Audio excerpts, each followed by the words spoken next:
from manufacturers like Dell, Toshiba.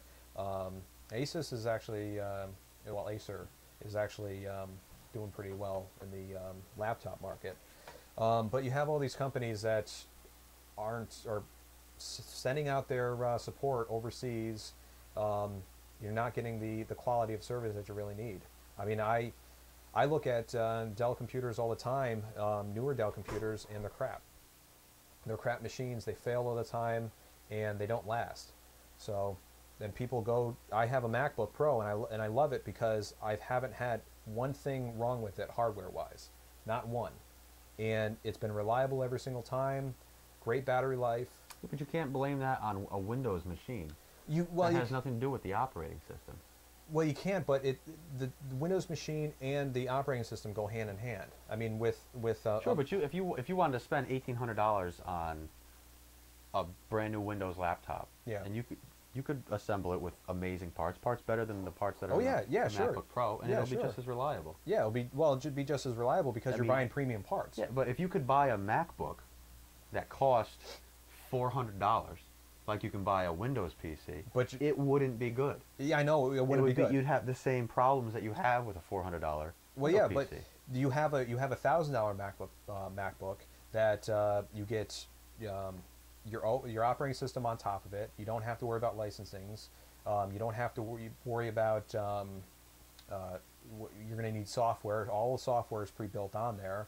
The only thing you really need is any specialty tools that you're going to use. And what's really nice about a Mac is you buy a Mac and anyone who buys it can jump right on and use it just by opening it up. With a Windows machine, even if you get it from Dell, you get crap. You get crapware that has 30-day trials on it that you're not even going to use. So you know what needs to happen? Well, Microsoft needs to come out. Well, Microsoft actually did a good job with Windows 7. With a PC. They need to make a PC. Yeah, but that's not their business. I know, I'm just saying. It's never been their business for fair competition and to settle this debate once and all. But what's nice about Microsoft likes about Windows 7 is that, or with any of their OSs, is that they just sell boxes. They sell boxes of their operating system. They say, here you go, put it on whatever you want.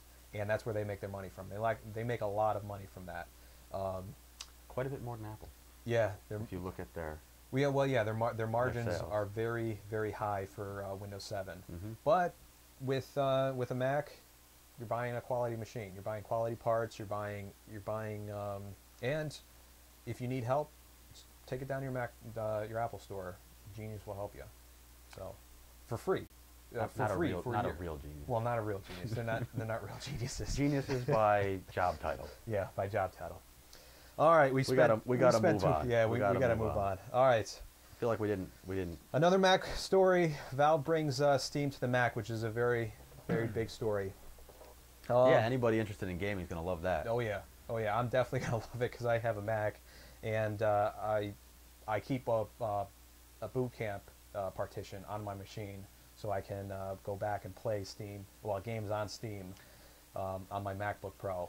But now that Steam is actually coming to the Mac, it's a good thing because now I can just play it natively. Yeah, and Steam's been around for so long. It's amazing it's taken this long to get over. Well, they couldn't do it because the hardware wasn't up to par. The market share wasn't up to par, and it's a great thing that they're getting into it because you're having Well, they're just going to expand the whole use. I mean, they're going to see sales because they're going to see lots of sales. Yeah, I mean, it was just a long time coming. Yeah. So it's good to see it over there. Yeah. But the technology is pretty awesome. I mean, think about being able to play on a Mac somewhere. Like I'm at your house. You show me a game, so I get the game. I'm playing it on your computer. Yep. I get so far. I get to go home. Yep. Bring up Steam on my Windows PC at home and finish the game from where I left off. That's a pretty neat concept. Yeah, it is very neat. And if anyone buys, if anyone bought a Windows, a game on Steam on Windows, they'll be able to have it on their Mac machine for free. They won't have to repurchase it. Yeah, that's cool. And they can just have it for free and continue on playing. And it's just you're going to see more and more developers. And Steam is actually giving that API of doing that, of having their game in Windows and having their game in Mac. They're going to give that API over to developers. Yep. So you actually have developers writing writing for the Mac, and the Mac. I mean, Are they gonna release game titles solely for the Mac? I think Steam? I read that. Yeah. Well, what they're going to do? Mac only versions. No, they said that they're looking at the Mac as a first tiered system. If they release something on Windows, they're going to release it for the Mac. Okay. At the same time. Yeah. So, it's great news.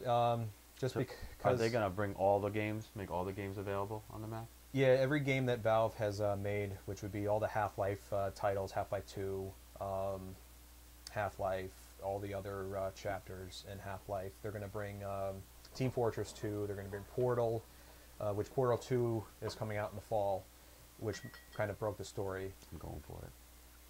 Oh, this beer is actually expired, by the way. Not good. It's good until you swallow it. Once you swallow it, you get the aftertaste, and it's terrible. Yeah. I got a cotton mouth. So they're going to. It's a big deal. It's a win-win for everyone, and for the consumers and for developers, because it just gets their games out to more people, and hopefully sees more sales. And Steam is a fantastic service. Mm-hmm. I mean, I don't play a lot of computer games, just by nature. But I mean, I've played Counter-Strike. That was all through Steam and everything. I mean, it's really a fantastic service. I mean, they have sales going on all the time. You can buy a $50 game if you wait like 6 months. They'll have like a 1 weekend sale, which they'll reduce the price down to like $5. Yep. So you can pick up a pretty cheap game. Yeah, I didn't really realize its full capability until a buddy of mine was playing Left 4 Dead, and I refuse to play Left 4 Dead. I'm just not into it. It's just, I know you love it. I can't get into it. It's just not nearly as good of a game as people make it out to be. But anyway, he was like adamant about showing me how to play and whatever. So he logs into Steam, downloads the game on my PC, no charge because he's already bought the game, and he's playing it on my computer in 10 minutes. Yeah. I mean, that's amazing. It's a fantastic service. So now that you can do that over on the Mac too, I mean, that's You don't have to. stuff. You don't have to go, and you don't have to go to the store and buy a game. You can all have the game. You can have the game on your computer within the matter of 10, 20, depending on your connection. It may take all day if you have a well, DSL you wouldn't connection. be on Steam if you had a bad connection. No, you wouldn't be. All right. Well, we're going to do the image of the week. We started this last week, and actually you found this image, and it's actually a a woman stuck in a car window. Yeah. All right. Why don't you bring that up and I'll tell them about what happened. Yeah, check this out. So you're driving down the street and you hit a pedestrian, and your first instinct is to Stop. No, your first instinct is to freak out, panic, and drive for miles and miles on end without pulling over, with a person stuck in your front windshield. That's exactly what happened, and that's what this picture is of. A woman in Tokyo. Poor woman. Hit an elderly man as he was walking across the street and proceeded to then drive to her house because she was scared. I'm not exactly sure what goes through your head. Yeah. Oh my God! But this poor 80-year-old bastard was stuck in this woman's window for God knows how long, and I think he lived. I don't think he died. No. But I can't be sure. The article didn't say. Say stop, stop, stop. No, I got this. Well, I'm guessing that he was knocked out, because if he's screaming at her the whole time, I mean, how do you not pull over? You'd have to be a complete idiot. Yeah. Yeah. I don't know. Well, obviously she's an idiot. Yeah. And she must have hit him hard too, because the bastard went right through the whole window. I mean, look at that. That's ridiculous. I mean, who took that photo? It looks like a traffic cam of some sort, doesn't it? No, it looks like a passerby. It looks like someone on the corner just snapped that shot, and just like, no one else told the woman, hey, you got to stop. Yeah. Where are the police in this moment too? How long should she go? I don't know, because it looks like it's like an action shot, because you can see the cars clearly in motion because of the blur. Yeah. But you can also see, if you look at the top of the car, it looks like glass, bouncing off the top. So yeah, it does look like an action shot. Whoever took the picture was ready for this. Yeah, they were. They were